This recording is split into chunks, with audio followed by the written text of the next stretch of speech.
Stage 4 మోకాళ్ల అరుగుదలకి నొప్పి లేకుండా కీళ్ల మార్పిడి ఆపరేషన్ చేయబడును.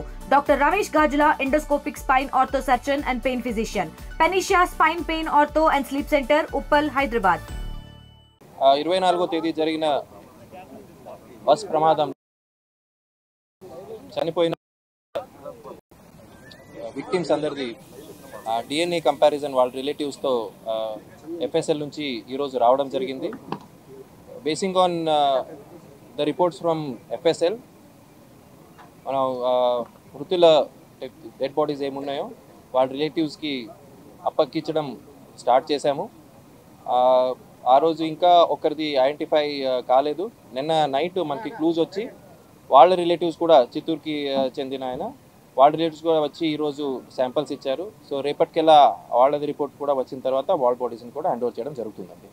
సో ఇక్కడ 19 అంబులెన్స్ అరేంజ్ చేసాము. దాంట్లో ఫ్రీజర్ బాక్స్ కూడా ఉంది. సో అన్నీ దాంట్లో పెట్టి నెసెసరీ డాక్యుమెంట్స్ ఏమున్నాయో ఎఫ్ఐఆర్ కాపీ, ఇన్క్వెస్ట్, పోస్ట్మార్టము అవన్నీ దాంతో procedure as per procedure we are handing over the bodies to the victim families.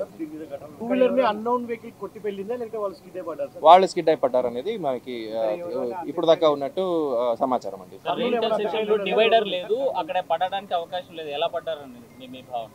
Divider ఉందండి. డివైడర్కి పడ్డే బాడీ రోడ్ మీద ఉన్నప్పుడు పిలియన్ రైడర్ ఎవరున్నారో ఆ బాడీని కొంచెం పక్కకు లాగారు. ఆ తర్వాత 2 వీలర్ లాగే లోపల బస్సు వచ్చింది. అంటే జరిగిన ఘటనకి ఎక్కడైతే బాడీ పడి ఉందో డివైడర్ అంటే మన యూటర్న్ సంబంధించి సుమారుగా 300 మీటర్లు దూరంగా ఉంది. ఆ నేపథ్యంలో డివైడర్ని ఎలా కొట్టారండి? సో ఆ బాడీని మధ్యలో రోడ్ మీద ఉన్న బాడీని పిలియన్ రైడర్ ఏరిస్వామి ఎవరు ఉన్నారో అతను పక్కకు లాగాడు. ఆ తర్వాత బస్ హిట్ కొట్టిన తర్వాత 120 to 150 మీటర్స్ మళ్ళీ లాగింది 2 వీలర్ని. అంటే స్టక్ అయిపోయిన తర్వాత బస్తో పాటు until the bus came to halt. So అది బస్ కంటే ముందుగా 5 వెహికల్స్ వెళ్ళాయి సార్. ఆ 10 నిమిషాల గ్యాప్ లో అవి హిట్ అండ్ రన్ చేయలేదన్న గ్యారంటీ ఏంటి సార్? ఇప్పుడు ఉన్న ఇప్పుడు దాకా మనకి వెలుగులోకిన ఇన్వెస్టిగేషన్ ప్రకారమే చెప్తున్నానండి నేను. As of now investigation says that. తర్వాత ఆ బస్సు వాళ్ళు కూడా మన టచ్ లో వచ్చారు. వాళ్ళ దగ్గర కూడా నుంచి స్టేట్మెంట్స్ తీసుకుంటున్నాం. డ్రైవర్ లక్ష్మి ఇచ్చినటువంటి స్టేట్మెంట్ మీకు ప్రాథమిక ఇచ్చిన సమాచారం మొదట పోలీస్ శాఖ నుంచి కూడా ప్రెస్ నోట్ రిలీజ్ చేశారు. మీరు మొదట బస్సు డ్రైవర్ హిట్ చేయడం మనకి ఎప్పుడెప్పుడు మా ఇన్వెస్టిగేషన్ లో ఏమేమి వచ్చాయో అలా అప్డేట్ తీసుకుంటూ వచ్చామండి. ఈ రోజుకి నేను చెప్పింది these are the facts as per the investigation until now. Okay, ఏదైనా కొత్తగా వస్తే అగైన్ విల్ బి అప్డేట్.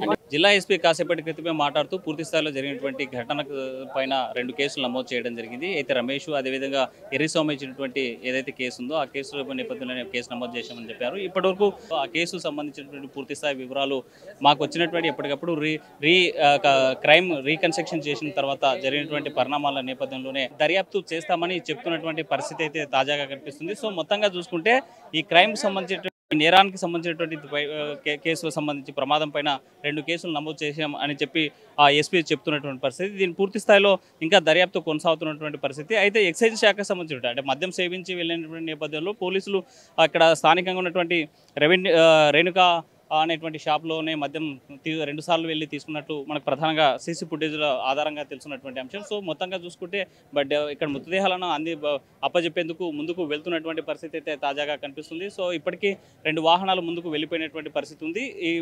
ఆ నేపథ్యంలో 2 అంబులెన్స్లు కూడా మరో 2 అంబులెన్స్ సిద్ధం చేస్తున్నారు. 2 మృతదేహాలను అప్పజేయటువంటి ప్రక్రియ అయితే కొనసాగుతుంది. మొత్తంగా అధికారులు ఈ 3 రోజుల పాటు ఈ క్రైమ్ ఇన్వెస్టిగేషన్ మీద ప్రత్యేకమైనటువంటి దృష్టి పెట్టారు. డిఎన్ఏ రిపోర్ట్స్ రాగానే ఆ మృతుల కుటుంబాలకు ఏవైతే ఈ మృతదేహాలను అప్పచెప్పేటువంటి ప్రక్రియ అయితే కొనసాగుతుంది.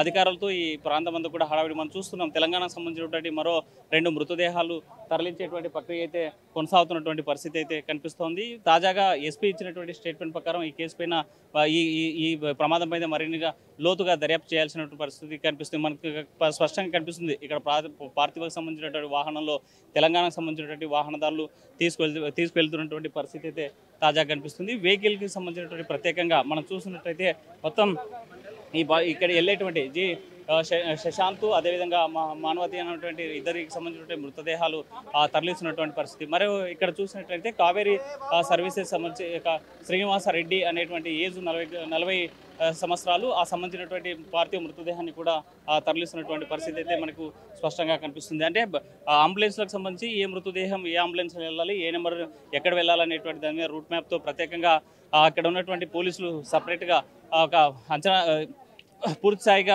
పంపించేటువంటి ప్రక్రియ అయితే కొనసాగుతుంది. ఇప్పుడు వెళ్తున్నటువంటిది ఏవైతే శశాంక్ రెడ్డి ఉన్నాడో అతను ఆ మృతదేహం తరలి వెళ్తున్నటువంటి పరిస్థితి అయితే మనకు తాజాగా కనిపిస్తుంది. మొత్తంగా మార్చరీ వద్ద మృతదేహాలను తీసుకెళ్లేందుకు బంధువులంతా కూడా ఇక్కడ వచ్చినటువంటి పరిస్థితి తాజాగా కనిపిస్తుంది. ఆర్తనాదాలతోనూ మరోవైపు కన్నీళ్లతోనూ ఇక్కడి నుంచి వెళ్ళిపోయేటువంటి పరిస్థితి మనకి తాజాగా కనిపిస్తుంది. తెలుగులో న్యూస్ కి ఫాస్టెస్ట్ యాప్ ఇప్పుడు టోటల్లీ న్యూ అవతార్లో జస్ట్ 5 seconds లో కంప్లీట్ న్యూస్. సోషల్ మీడియాలో ట్రెండ్స్ కి one stop solution. Live TV app voice search option తో ఇప్పుడే డౌన్లోడ్ చేయండి లేదా అప్డేట్ అయిపోండి. యాప్ లింక్ డిస్క్రిప్షన్ లో ఉంది.